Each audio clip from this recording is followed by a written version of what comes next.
En effet, il y a urgence à ce que les lanceurs d'alerte soient mieux protégés. On sait qu'il y a encore aujourd'hui des trous dans la raquette.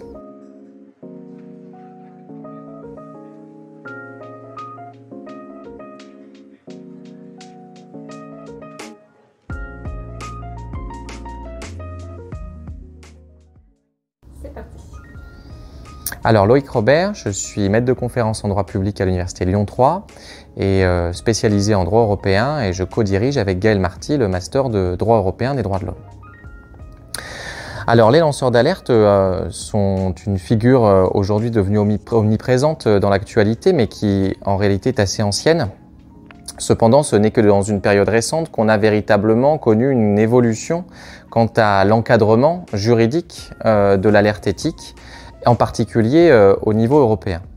En effet, le droit de l'Union européenne était resté longtemps absent de la régulation de l'alerte éthique, ce qui était d'autant plus inquiétant que l'Union européenne avait adopté en 2016 la directive sur le secret des affaires, qui avait fait craindre à beaucoup, et à raison, des procédures bâillons contre les personnes qui signalent des infractions aux droits de l'Union européenne ou encore des atteintes à l'intérêt général.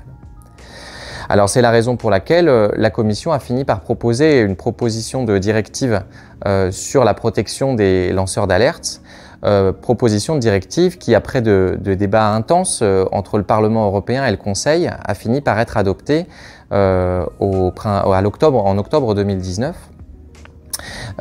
Et qui doit aujourd'hui être transposée dans l'ensemble des États membres de l'Union européenne.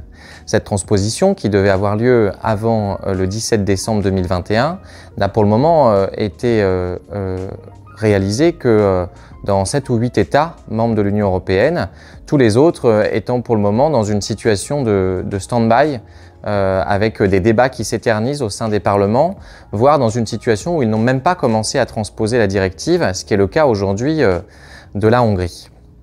Alors, quels sont les enjeux actuels autour de cette directive aujourd'hui? Premièrement, c'est de surveiller la manière dont cette directive est transposée dans les États et d'inciter ces derniers à la transposer au plus vite. La France a réalisé cette transposition au mois de mars 2022 avec une nouvelle loi française qui renforce la protection des lanceurs d'alerte vis-à-vis de la protection qu'offrait la loi Sapin 2 depuis 2016. Cependant, dans d'autres États, on a des sources d'inquiétude légitimes, et on peut imaginer que dans le cadre de la présidence française du Conseil de l'Union européenne, la France essaye d'inciter ses partenaires à aller au plus vite dans cette transposition, quitte à alerter ensuite la Commission pour qu'éventuellement elle introduise un recours en manquement contre les plus récalcitrants d'entre eux. En effet, il y a urgence à ce que les lanceurs d'alerte soient mieux protégés. On sait qu'il y a encore aujourd'hui des trous dans la raquette. S'agissant des lanceurs d'alerte, on pense par exemple au cas des LuxLeaks qui avaient vu les révélations faites par Antoine Deltour montrer les détournements des règles fiscales au profit de personnes cherchant à éviter tout impôt au Luxembourg.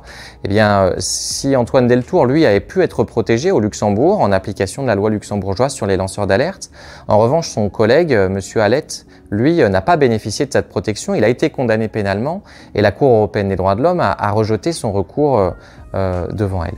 On comprend donc que, encore une fois, il y a tout intérêt à vérifier, à s'assurer que l'ensemble des États opéreront une transposition maximaliste de la directive afin d'assurer une plus grande protection à ceux qui sont aujourd'hui les vigies de l'intérêt général.